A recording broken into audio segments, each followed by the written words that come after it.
I can hear you. Can you see me? I can see and I can hear you. Good morning. Good morning. All right, let's see.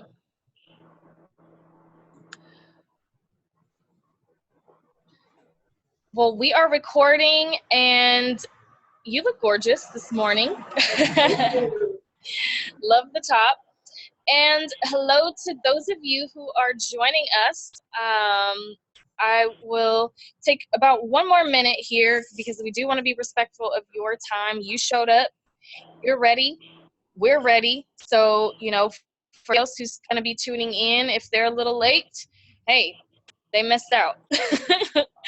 But we'll take about one more minute here and we'll get started. Well, how is your Saturday morning going? It's going well. I need two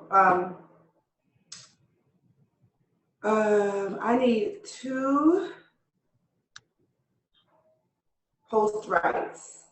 Two what? I need host rights, I guess, on both.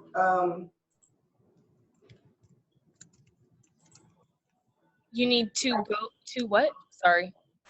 I need host rights on both of my accounts. So. Oh. Host rights. Let's see. To do what exactly? To share your...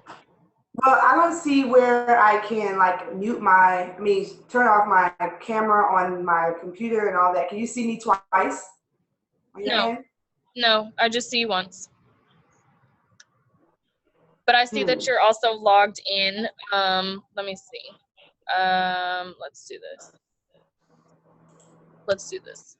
How do I fix the way I see everybody? So you're not gonna see the people. They're gonna, because this is a webinar. This isn't the meeting rooms that we usually use. So they can see us, and then once you share your screen, they'll be able to see your screen.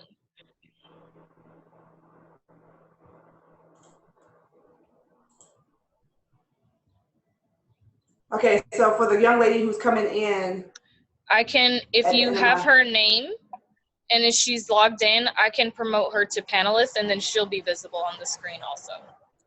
Okay. Now. So who is that? Her name is E Danielle is what she comes on as, Butler. The question I have is, she says she just got on. Okay. Is that Danielle B? Yes. Okay, so she's here. I can just promote her to panelist when the time is right. Okay, so good. So you can't see it's just hard because I can see myself on my computer. Uh-huh. So what, hey Danielle. I was hoping that you could promote the Simply Passionate Life to panelists so that I could take off my camera. That's where I'm going to be sharing my screen. Oh. Well, I only saw two Preciouses. So I say Precious KW, and then the panelist that's talking to me is Precious K Williams. Oh, they're both Precious K Williams, actually. The one that's not talking to you, can you promote that one? To what? Panelist? Yes, please. Okay.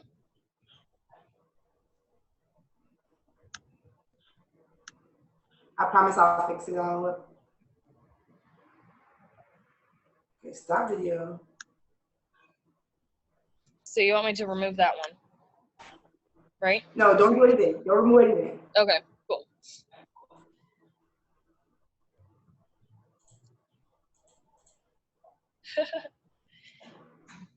Awesome. All right, ladies. Well, thank you for tuning in to the second day of the Relationshift digital retreat experience. I'm super excited to dive into this conversation. Some of you may know Precious, some of you may not. We did all of the introductions yesterday, but one housekeeping thing I do want to share. Currently, everyone should be muted because I did that on the back end prior to you logging in. But if you can take the time to mute your device, that would be helpful, just so that we don't have any excess noises coming in during the conversation. And then also, if you haven't already, the email that was sent to you last night, the subject line was computer love.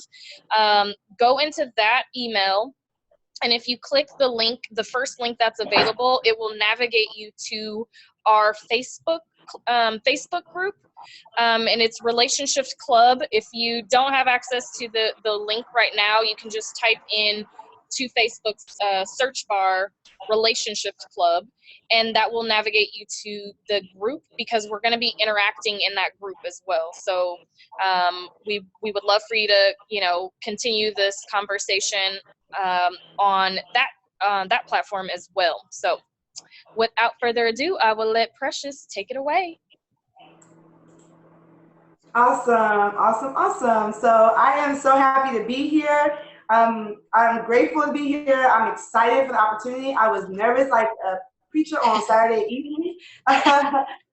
And so I'm really grateful to be here. One thing I continue to tell myself this morning is, Precious, do not overcompensate with humor. I can tend to want to be funny all the time. And so this is a serious topic. This is a great topic for us to cover, because I feel like in this post-millennial community, we're right past the millennial age for most of us, and some of us are in the millennial age. We don't talk about pain a lot. We don't talk about the issues that we go through. We don't talk about how do we find passion in this. We hardly talk about grief, let alone how to turn that into passion.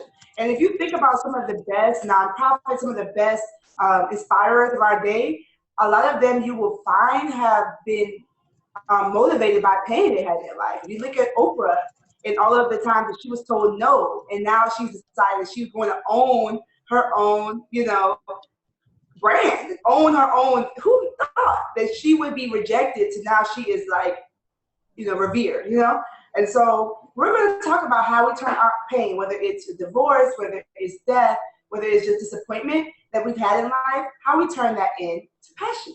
So let's get started.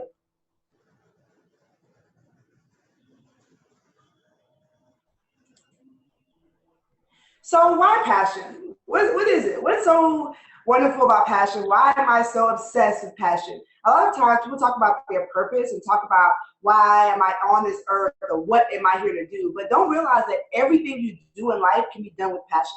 It's that tangible, intangible, like, oh my gosh, like you can feel it even though you can't see it type thing. Similar to faith. Passion is that thing that changes people from good to great, and it can turn even the most mundane moment into a magical moment.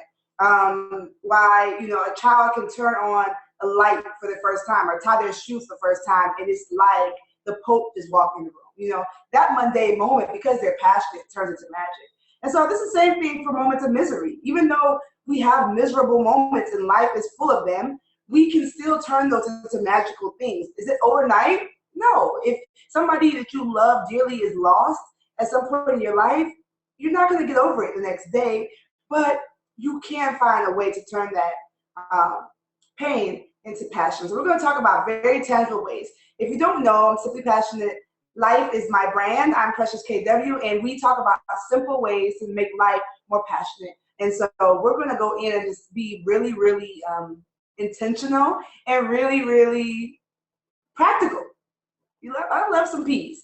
Really practical, because I don't want to, over spiritualize it or over intellectualize it. I want us to think about ways that we can make this really tangible and really practical. So the road to recovery, a lot of times we think that when we lose something, or when things are lost or disappointment comes, that we will never recover. And there are three P's that I think are really, really essential to helping you recover. And I like recover because recovery does not mean that things are going to be the same. things may never be the same again. That person you lost, if it was to a death, my sincere condolences. They are not going to return here on this earth, but you can recover. You can live a life that may have even been better than the life you were living before. Yes, that person is gone, and yes, that gap is truly felt and missed, but the life you can live afterwards with more passion, realizing that every moment is a message and you're now paying attention, your eyes are now wide open to life, can be even better. So those 3 B's are blessings, battles, and blocks. So if you've been on our Facebook page or you looked at the pre-work video, you're already ready, you already had your paper ready, good. If you did, you're just hopping on, it's okay. But we're going to get going today so that you can really see like how you can tangibly recover in life, in the midst of life's, disappointments. So blessings, it seems, let's define some things. Blessings are the favorable moments in life or favorable elements of our lives that help us maintain perspective. Battles are the challenges that we face that remind us that we're human. And I have had a few of those in this very week. And so those battles. And then blocks. Blocks are things that are currently usually self-erected. Things that we use to protect ourselves. We're like, you know what? No new friends, no new booze, no new love. A lot of times it's really hard for us to move forward because we put up our own blocks, our own barriers. We're going to talk about how to knock those things down, okay? We're going to talk about how to knock those things down within the next hour or so. So warm up. We're going to do this. I believe Marisha wants to do this both in our own chat pod here and on the Facebook group. And Marisha will probably be doing the most of the interacting because I want to be able to talk to you guys verbally. So she'll be doing most of the interacting. Absolutely. So I'm actually navigating the conversations right now. And Danielle, thank you for the recommendation. I will definitely paste the Facebook link here. And then if you ladies have friends who need to join this conversation, go ahead and share the link. They're still able to hop on the call, obviously, and then I will keep the Facebook link in the chat as well, so that they can connect with us there as well. So, all right. All right. I figured out how to open up the chat. You guys, I'm coming up in the world. Okay, so I'll warm up. We want to talk about something that I learned in one of my interviews with a young man named BJ Thompson. And he talked about how we have to not be afraid to retell our past, to retell things that happened to us. So I want you to start thinking about some of the beauty in your past. And if you don't want to necessarily share with the group, you can type in the chat pad. I figure out how to bring my chat pad up. So I'm going to be interacting with you guys now more too.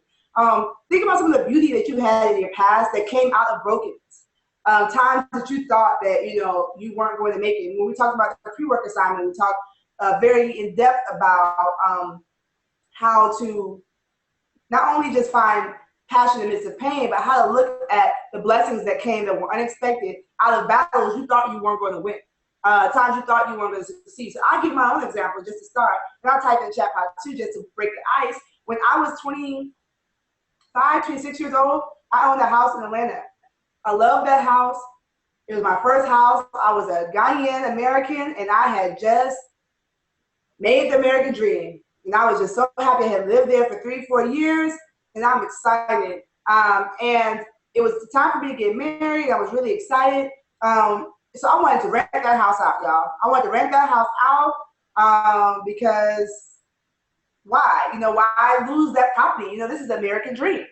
But it was, as my sister would say, the house was trying to get rid of me, y'all. It was not happening, and I couldn't rent it out. It was so many issues with the form of the house. It was just so many bad things that were happening to me in that house. But I tell you guys, I decided, okay, I'm going to short sell this house. I'm going to sell it quickly and get rid of the house. I sold that house in 30 days. Like from the day I put it on the market to the day I was out of the house, it was 30 days. Like that was beauty that came out of that brokenness, and like so many beautiful things came out of that, and so much freedom came out of that, letting that go. Was I disappointed? Yes. Did I want to be someone who owned multiple properties? Yes. But I realized that there was some beauty that came out of that brokenness. Does anyone else have an example of something that you may have thought was really going to break you and, really going to, be, a painful situation, and although it was painful at the time, you saw beauty come out of it? Let's type that in the chat pod.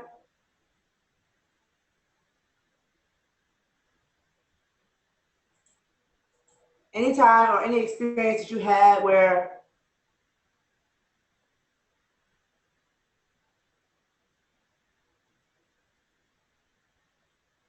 I want you guys to start thinking about this. And so as we move forward, think about this, write this down, put it in the Facebook group. And for you all who are watching the recording of this, like, start thinking about those things, because a lot of that is what's going to help propel you into moving forward from your current pain, your current brokenness.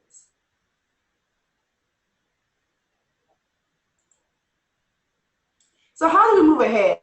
Looking back, right? I told you, don't be afraid to look back. Don't be afraid to look, I'm one of those people that will end up trying to block out things that happen. I try to, hold it back, like, I'm just going to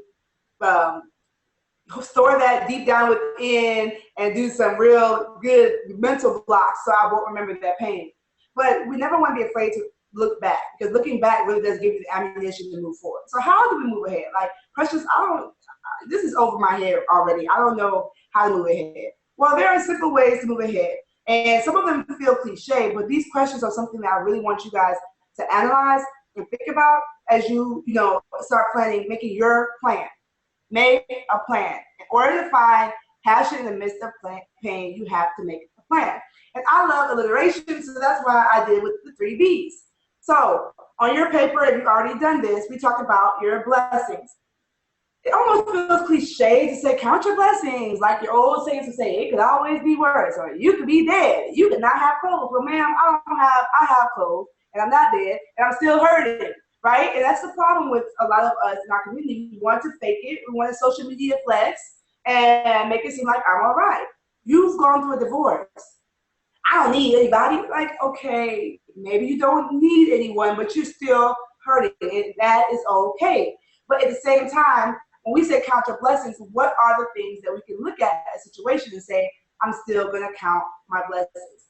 I have a very close friend of mine who went through a really tumultuous time when she was pregnant.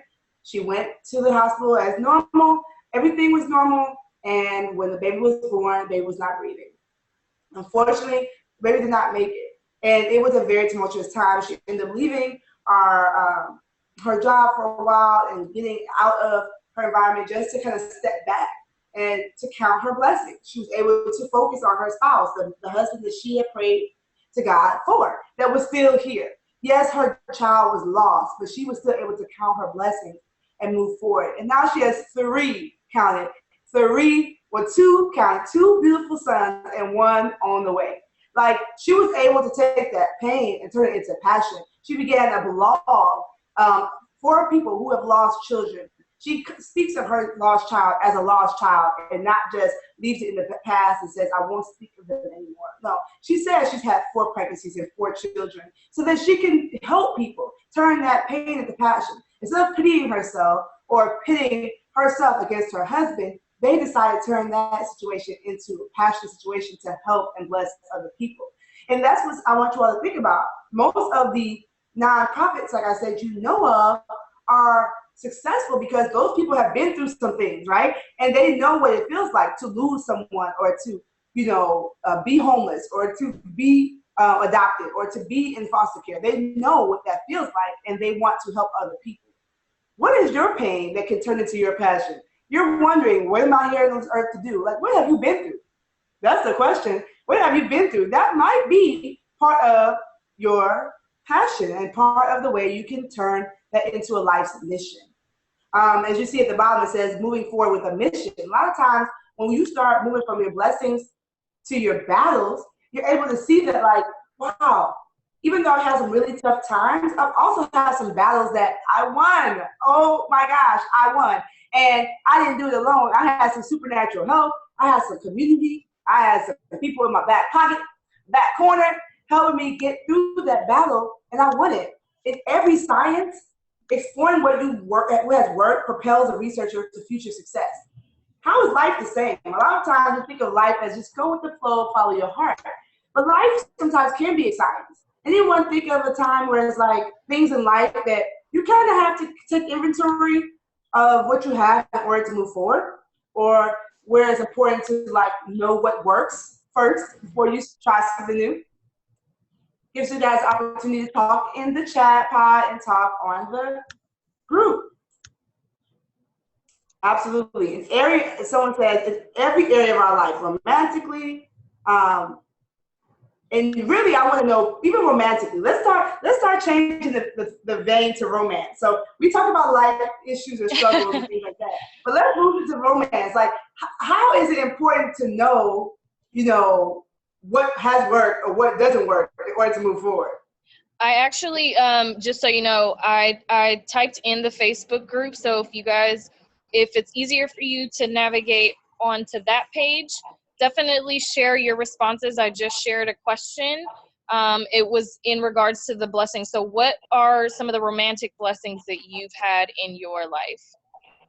Absolutely. And in the webinar chat, for some reason, I think it's just the panelists' responses and not the attendees. Are they able to chat in there if they're not panelists? I saw other people chatting.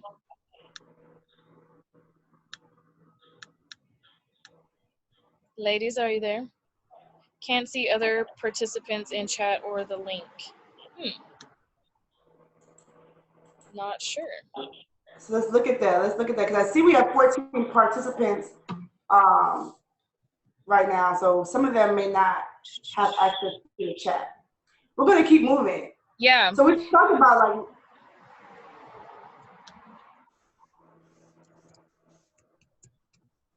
Go ahead. Can we get like a check 1 2 1 2? Anyone who's here, just say hey in the chat pod so we can know if it's working. Some of them might just be quiet. It may just not decide not to chat.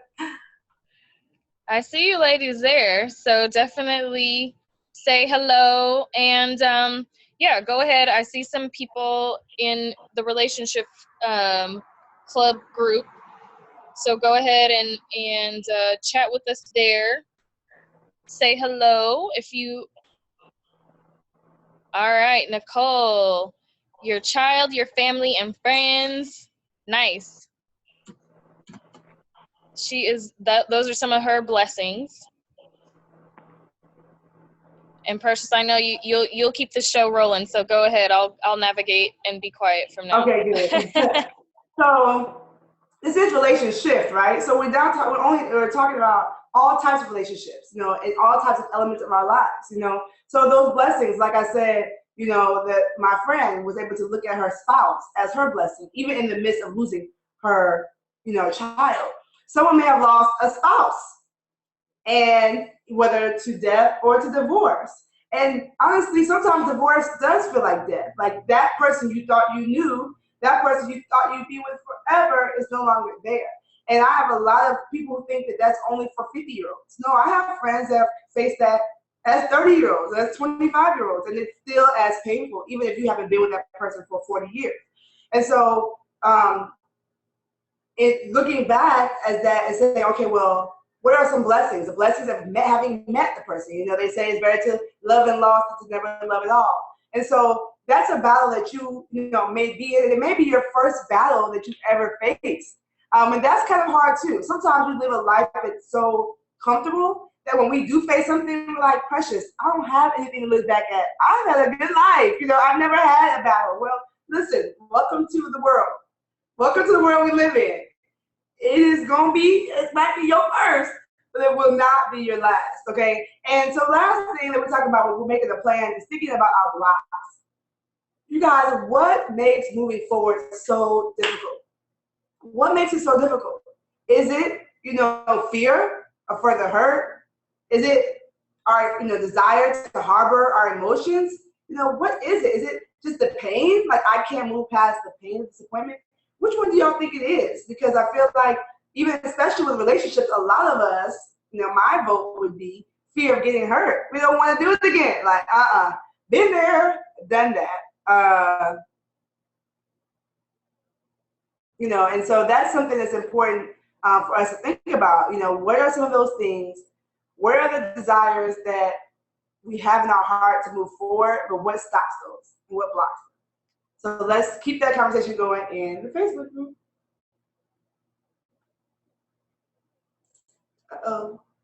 Uh-oh, spaghetti heels. 1 second.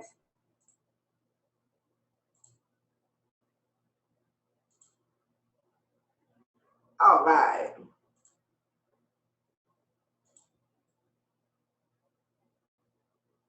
Sorry, guys. We're going to get together right now.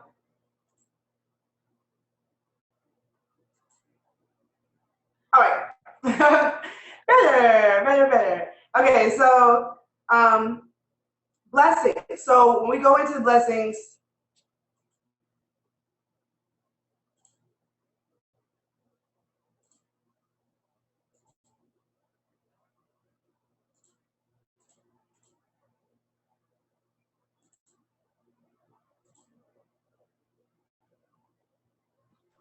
Are you trying to pull it up?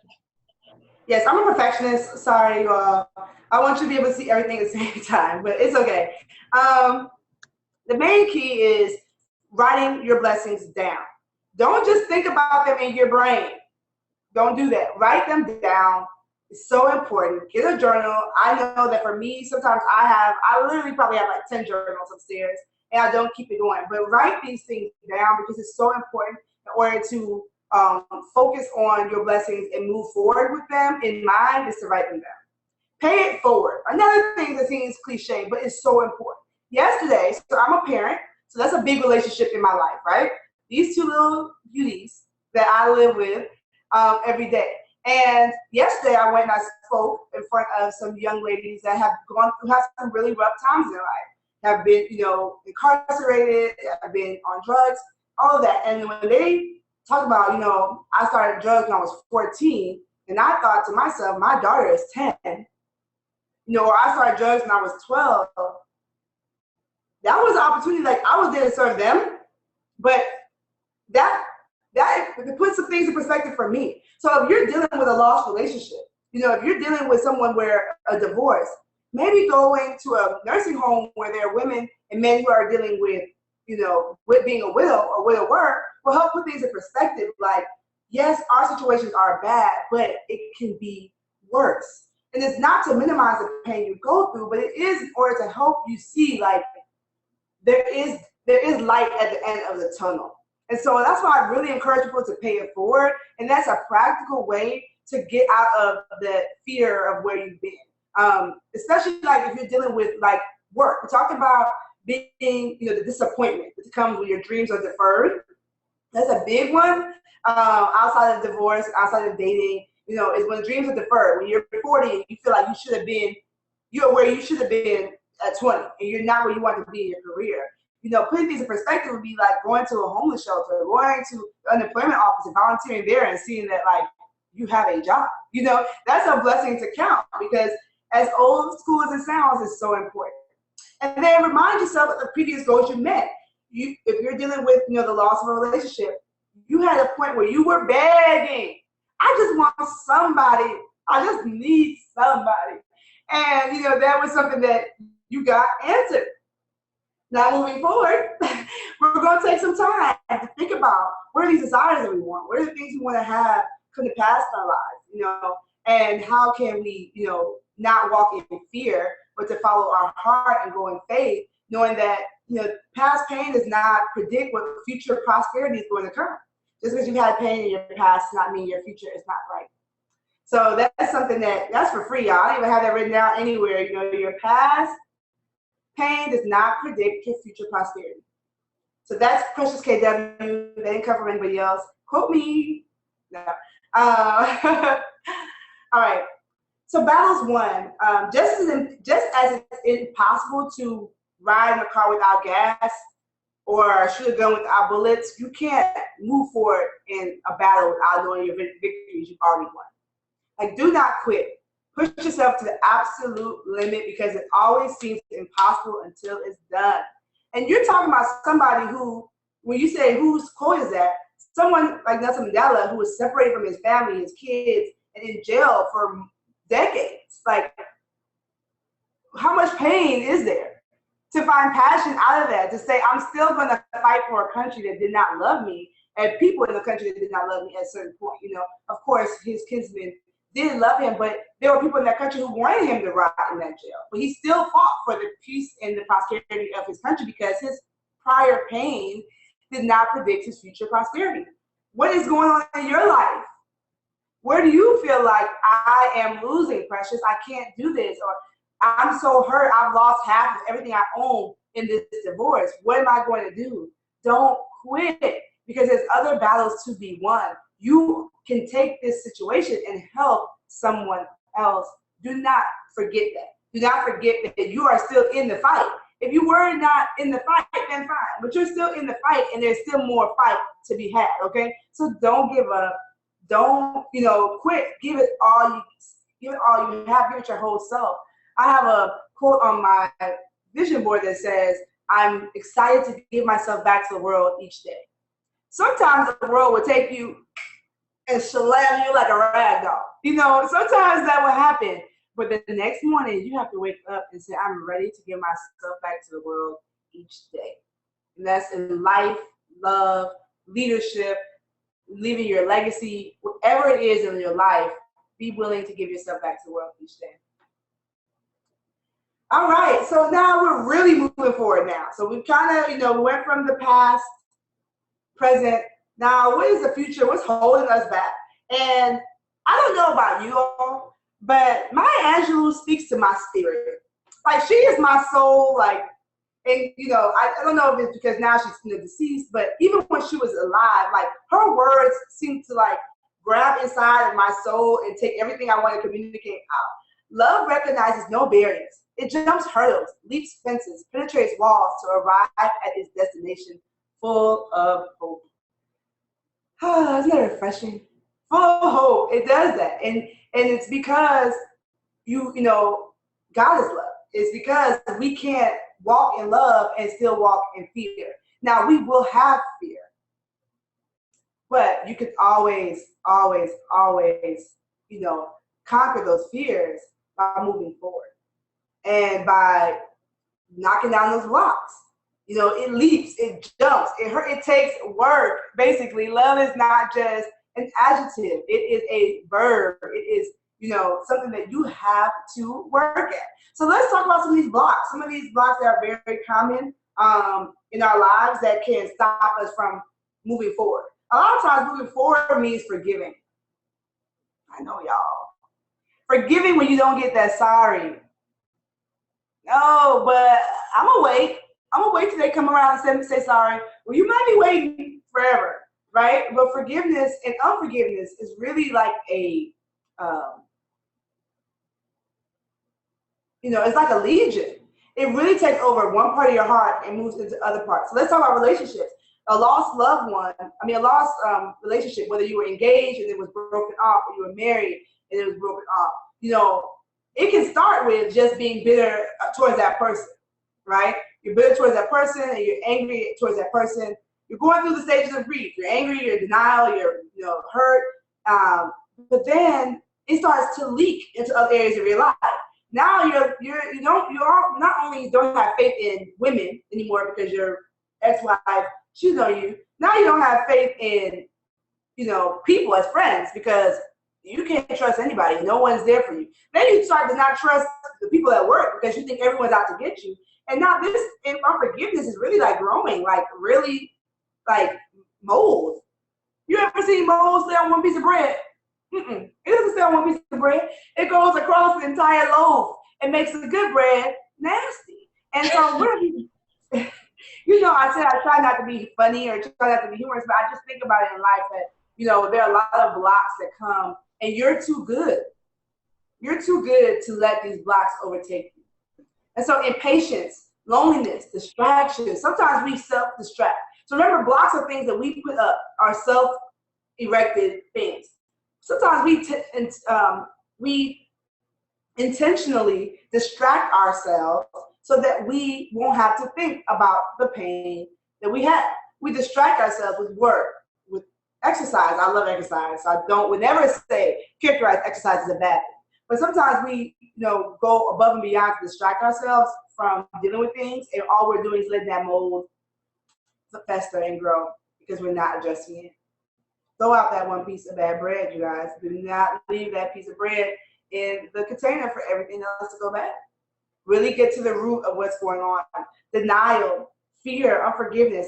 In the Facebook group and on our chat, like, start writing. Like, what are the ones, like the top 3 that you feel like are stopping you or have stopped you? You might be in this room as someone who's already overcome or already seen, like, you're on the better side of the battle. So you're here to help people. Like, what were some of the blocks that made it hard for you to move forward? And now, like, with those things in mind, how can you help someone else propel forward in the future, as well as, how did you move forward? So we're going to let people chat about that. I know I can see for myself, financial strain. A lot of times we feel like you have to be in a certain place. If you're talking about a dream deferred, I have to be in a certain place to start my business, or to start my blog. And now you're going to let that financial strain block you from moving forward in that area of pursuing your dream. Like, how can we knock that down? One person told me, start with what you have. And that can be applied to life or love. Start with what you have. Don't think you have to have it all together before you're able to move forward. Oh, I think the chat feature is fixed. Okay, and so we're able to know that, like, with me and Simply Passionate Life, I had to realize that I had to start with what I had. I had to start with my little bitty Canon. I had to start with my little bitty HP and my $40 process editing materials, and that was what I had to start with. And it has just been amazing. I didn't think 6 months ago I would have 2 speaking engagements in one weekend. But if I would have let my past failures, and my past pain dictate my future prosperity, I would have been in that position. And so, same thing with relationships. Impatience is a huge one with relationships. I think Marisha has some feedback from the Facebook group to share.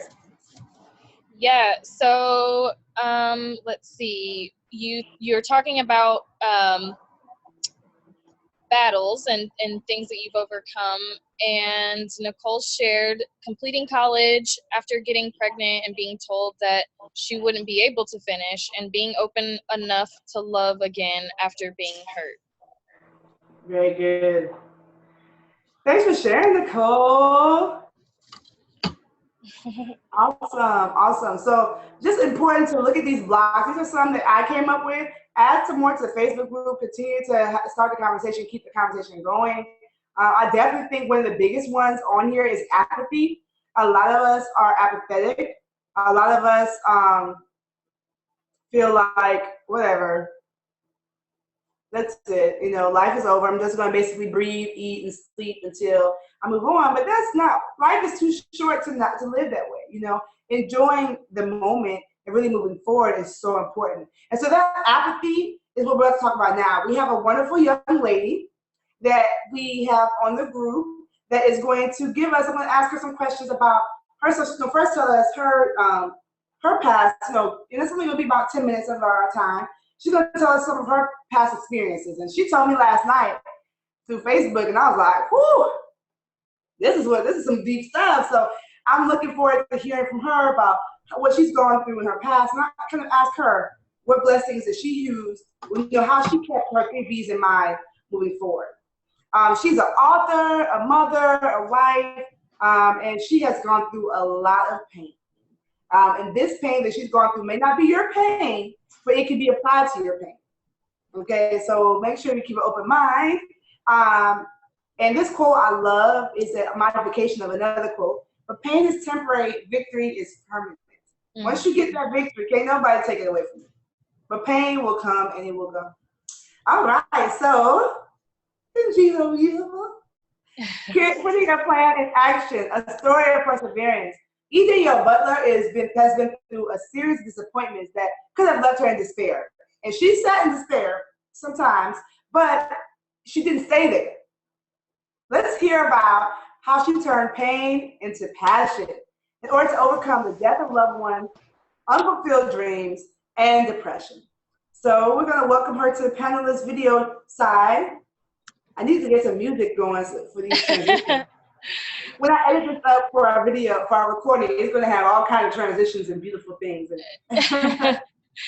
And Danielle, you should be promoted to panelist. Let's see. Wait, still transitioning. Yep, there you are. Yay! So your mic is muted, so. There you are. Are you all able to hear me okay? Yes. Good morning. Thank you, ladies, so much. Marisha, Precious, thank you, ladies. Oh my gosh, this is amazing, right? The opportunity to just connect with like-minded people and talk through not just what we're experiencing, what we have experienced, but to really move forward. So these practical tips, Precious, thank you so much, right? Because sometimes we make things overcomplicated and we need that simplicity. So thank you. I really appreciate you ladies for this opportunity. Really quickly, just a little bit of background about me. As Precious shared, I have overcome a couple of things. I would say the last 10 years of my life have been challenging at best, the best way to describe it. Quick backstory, when I was younger, my grandmother was diagnosed with breast cancer around the age of 40 or so. And then when I was a teenager, my aunt was diagnosed with breast cancer around the age of 40 or so. And then shortly thereafter, as a young adult, my mother was diagnosed with breast cancer as around the age of 40 or so too. And this happened in my 20s. And I was like, oh gosh, well, I don't have very much life to live because this is what's happening. My grandmother passed away. My mother told us that she was sick, and then she passed away probably within a year or so. And I was like, oh my gosh, what? So I stopped life. I'm not going to lie about it. I just quit living altogether. I was like, forget it. I only have a few more years anyway, if that. So I'm just going to kind of quit and just let it be whatever it is. And it took me a while to really get out of that place. After my mother passed, shortly thereafter, my father passed. He turned up missing, and it turned out that he was found dead. And I was like, oh my gosh, I really don't have any reason to live, because he was in about his mid-40s as well. So again, just kind of cutting life short. Precious asked about just some of those blocks that we face. For me, it was fear. I was afraid to move forward. What if I start something and I don't get to finish it? I was afraid to have my own family, because am I going to be around to see my kids? I didn't have kids in my early 20s, right? I waited until my late 20s. Would I be around if I waited so long to have kids? When I turn 40, is something terrible going to happen to me? Is something tragic going to happen? So I would definitely say that fear was one of the blocks that I faced. Then some of those generational curses was another block. Am I looking at something that's hereditary? Am I looking at something that's generational, such as early death? Am I going to be able to move past that? And for me, I made the choice, right? Because I believe that moving forward is certainly a choice. So I chose to move forward, and the way that I did that was through writing. Writing was something that has been close to me. It's been near and dear to me. I write when I'm happy. I write when I'm sad. I write when I'm upset, right? I just write. And so I took several years of starting and stopping between those roadblocks. And I wrote my first book and released it in 2014. And it was a devotional dedicated to the space of depression. I shared a little bit about my story, because not only was I experiencing it from the perspective of a child losing a parent, I miscarried the first time I tried to get pregnant, after I finally decided, hey, it's worth trying to have kids. I'm not going to die young, or if I do, at least I will have made a contribution. And so pushing through that, the loss of both parents, of course. So it has been very start and stop for me. In terms of right now, the blessings that I'm facing, oh my gosh, y'all, I have 2 beautiful children. I married somebody, right, that loves me back. Woo! That is awesome. Yeah, because for me, when I was looking at the idea that my life was potentially going to be cut short, I was afraid to move forward. I was afraid to make choices. I was afraid to try to do things that would make me happy, because who am I to be happy when everyone else around me is suffering? It was something that I faced. That grief and that unforgiveness that Precious talked about, oh my gosh, unforgiveness is the thing that will eat us alive from the inside out, right? The other person is moving on. They're doing their thing. right? And we're still sitting there like, are they going to come back and say something to me?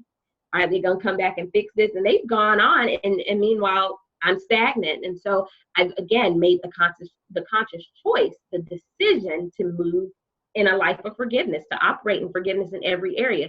Instead of taking it and saying, all right, life is short, I'm not going to do anything, I'm not going to move forward, I'm not going to forgive, to move forward and say, you know what, I'm making the choice to forgive so that I can keep living, so that I can live out loud, so that I can live on purpose, so that I can do the things that I was put here to do and leave a legacy of liberty for my children, for my children's children, and for those connected to me. Yes. Wow. Slow clap.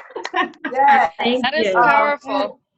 It's some things that I've heard there, you know, leaving a legacy of liberty. You know, a lot of time fear is bondage. You know, fear is bondage. Fear does not keep us in a happy place.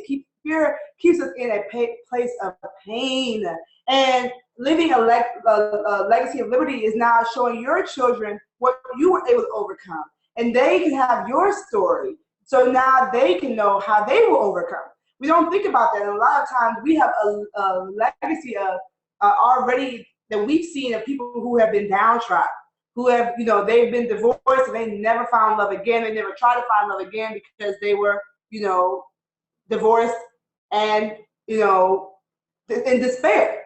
But then you have that those stories of people, and we're in this new generation where, okay, I lost something, but I can find it again. Or I can reconnect with that spouse that you were divorced to. You know, I have several friends that it maybe didn't work the first time around with that person, but maybe then they were able to reconnect and realize what they did wrong and do it again.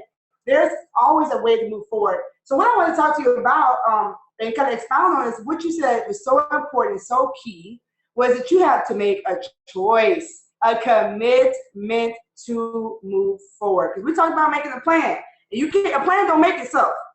So how did you avoid that self-fulfilling prophecy? Because you were in that for a moment where you're like, you know, I don't have anything to live for. And of course, if you say that, then you start eating out, not working out, not exercising, not living good, treating yourself bad, having substance abuse, you know, temptation to do that. And then you fulfill that prophecy of not living long because now you're killing yourself, right?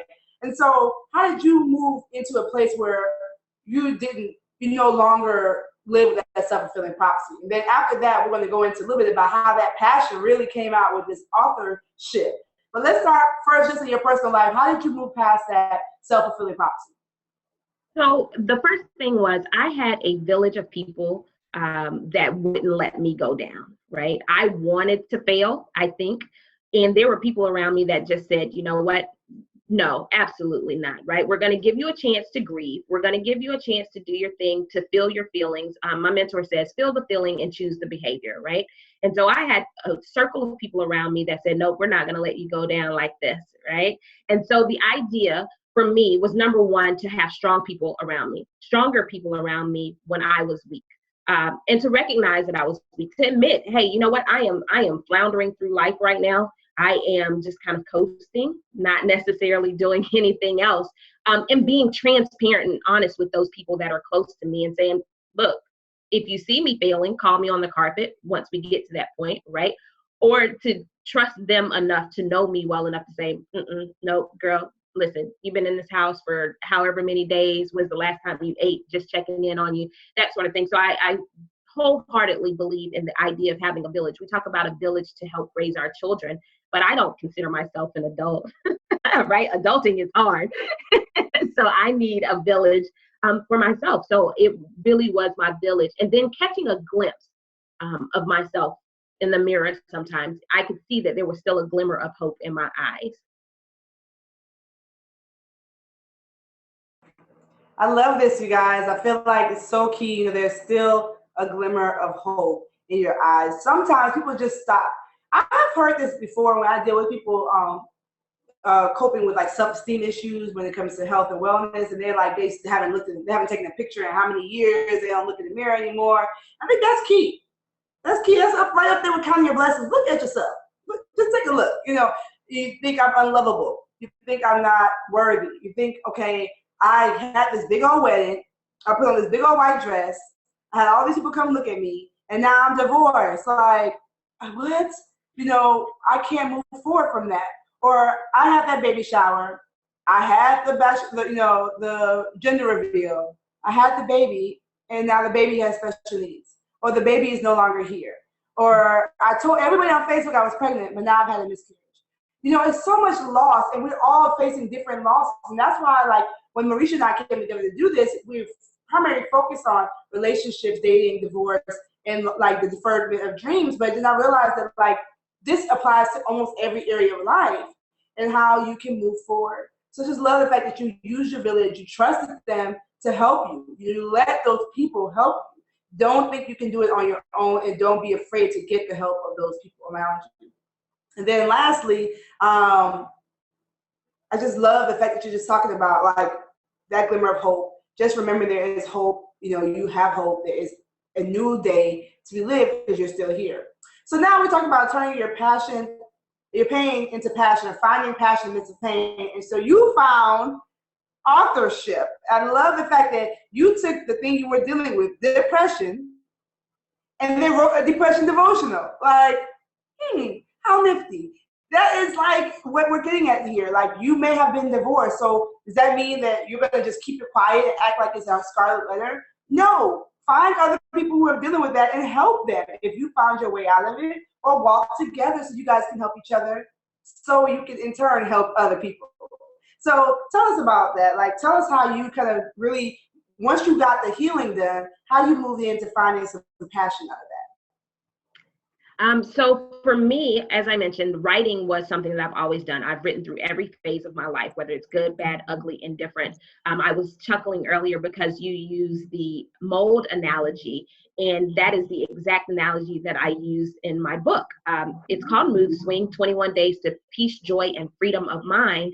And it talked about, I'll be very honest, I was afraid of being like, oh my gosh, I've suffered from depression as a teenager, as a young adult. For me, it was a very taboo subject. And so I thought about it. I was looking, the passion piece came because I was looking for resources. Are there people that look like me that are experiencing the same things? And I didn't find them. I found books that were written by white males on depression, clinical psychologists, white women on depression.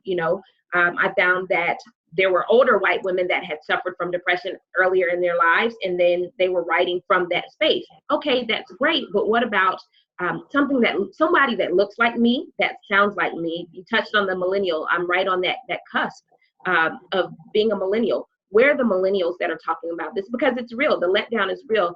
You talked about the idea of loss in various areas, whether it's a loss of a child, or the loss of a parent or a loved one, or a failed relationship. There's a grief process that goes with that. And if we aren't careful to pay attention and allow ourselves to experience that, we can certainly fall into a depression. We can certainly.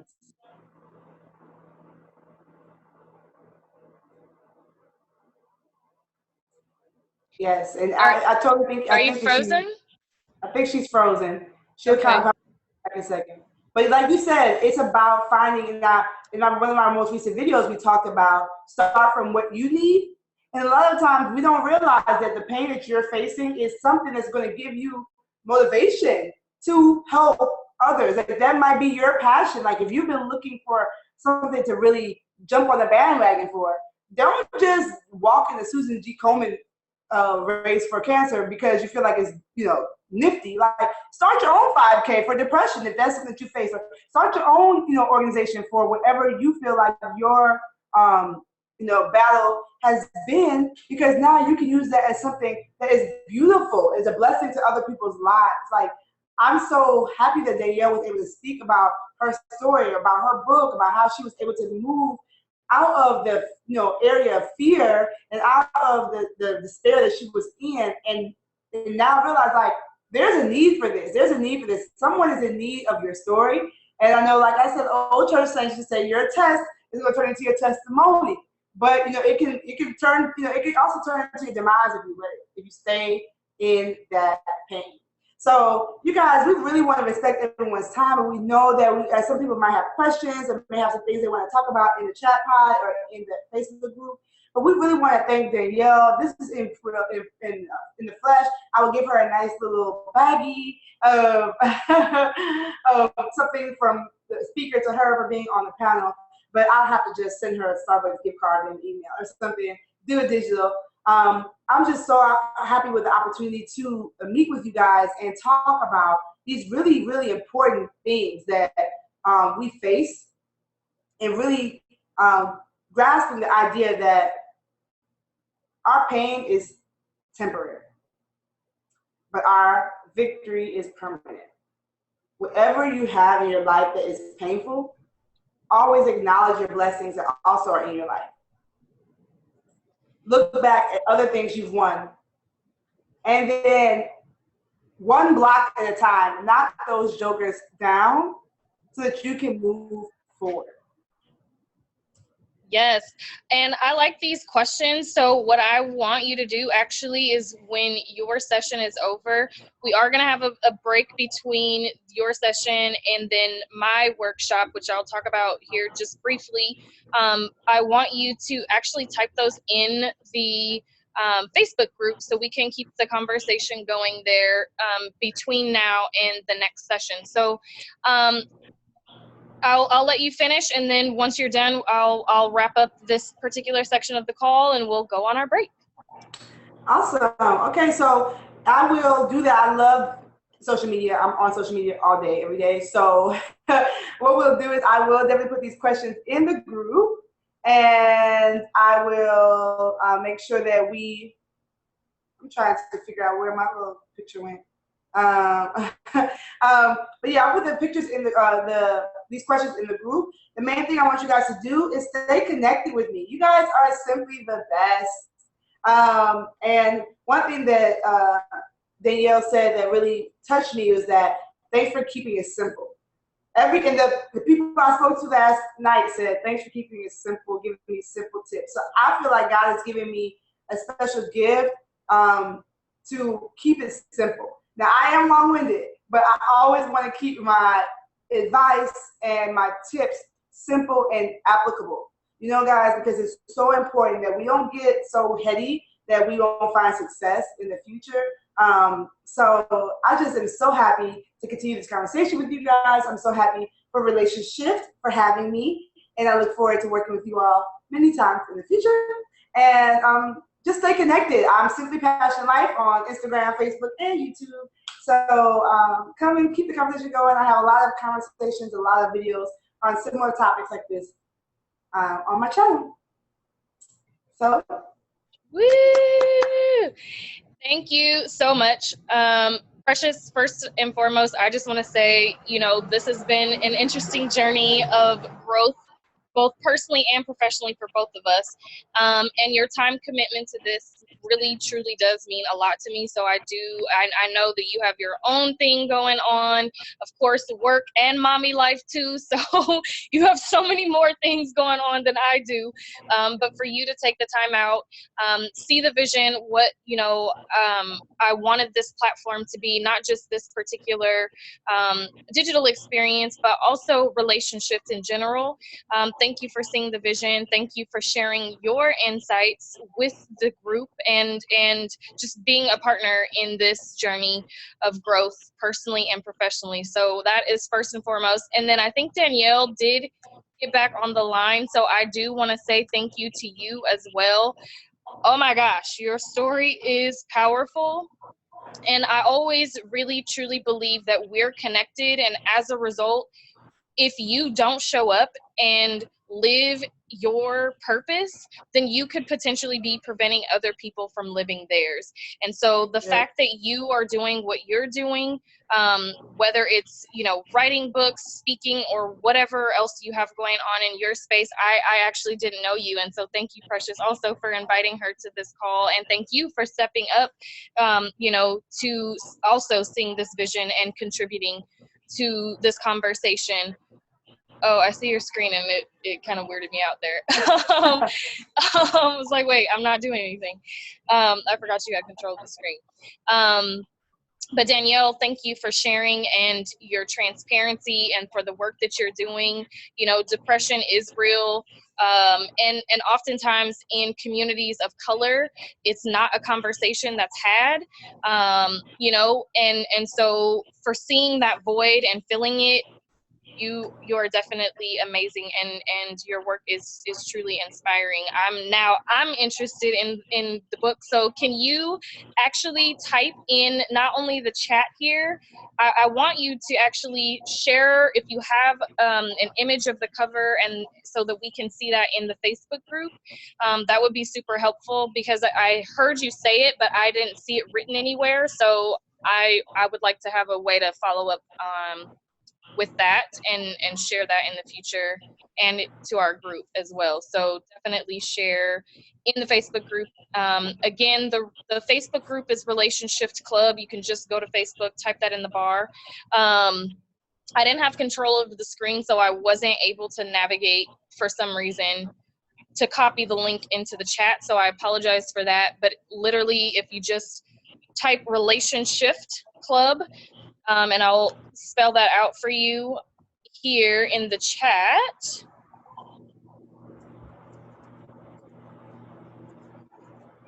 But if you just type Relationshift Club, I just typed it in the chat, so everyone should have access to that. Go to the Facebook group. It is it's new. Everything is growing. This is a new vision, a new movement.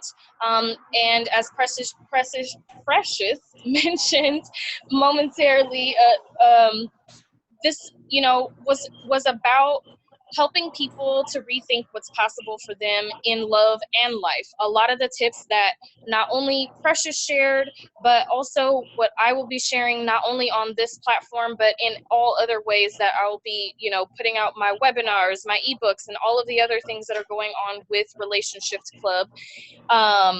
It's all about, again, helping you to rethink what's possible in love and life. The tips, the strategies are applicable to your professional life, to other areas of your personal life, fitness. We have a relationship with our finances, right? And so helping to get rid of some of those blocks that have kept us broke, as we might say, right? And to me, broke is a mindset. You're just temporarily low on cash, is how I like to phrase it, right? But again, everything that we're talking about, it's all about shifting our perspective on how we're looking at it, because the energy that you use and the words that you use influence how you show up and believe about different things, whether it's romantic life, you know, financial, your health, you know, your career, etc. So, and that, on that note, actually, that is what we're going to be talking about in my session. So to kind of piggyback off of what Precious was talking about, I will be walking you through the process of what's called a mindset map. And essentially a mindset map, we'll go into that in the call. Right now, I just want you to digest what you have inhaled thus far during this experience. And okay, so I have a secret to tell you. So I completely forgot that I have a wedding to go to, and it's in LA. So I have to actually drive there right now. But I pre-recorded my my workshop, my presentation. It is called Mindset Mapping. It's part one. It's a two-part series, but for this retreat experience, I'm only going to present to you part one, and that part is called What's My Story? So you're going to be going over the narrative that you tend to tell yourself and others as it pertains to your romantic life, okay? So we're going to be looking at what your current thoughts and behaviors and experiences are, and how to help you navigate to that happily ever after that you're ultimately wanting to get to. So without further ado, I want to end this call, or at least this portion of our Relationshift digital retreat experience. Again, thank you, Precious. Follow up with us in the Facebook group, Relationshift Club. Oh, and the link is there. So for the next 30 seconds, click the link in the chat so that you can have access to the Facebook group. Invite your friends. This is, again, a community of people who are ready to show up and really, truly experience fulfillment in love and life. So let's get this journey started. And what I will do, I will send the recording to those who have registered. So if you haven't registered on the Eventbrite link, then I won't know that you're interested in, but you're here obviously because you have the Eventbrite link. So for those of you who are joining us right now, I will send you my recording, which will be released at 10 o'clock. I think it's 10 o'clock is my session. So you'll have that for the hour, and that will conclude today's relationship retreat experience. And then tomorrow, we will wrap things up with a special guest, and I will send you details on that as well. So stay tuned. I'm super excited. Thank you again for joining us on this Saturday morning, and we will connect here momentarily. Bye-bye. And for those Eastern time people, 10 o'clock means 1 o'clock our time. I know that's hard to remember. Oh, I totally forgot. Thank you for sharing that. All right, so 10 a.m. Pacific time, 2 p.m. Or wait, is it 2 p.m.? 1 p.m. Sorry, I don't know math. I hate Pacific time. West Coast is the best coast. Okay, well.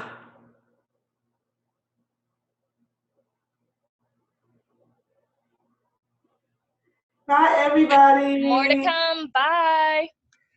Mwah, mwah, mwah, mwah, mwah.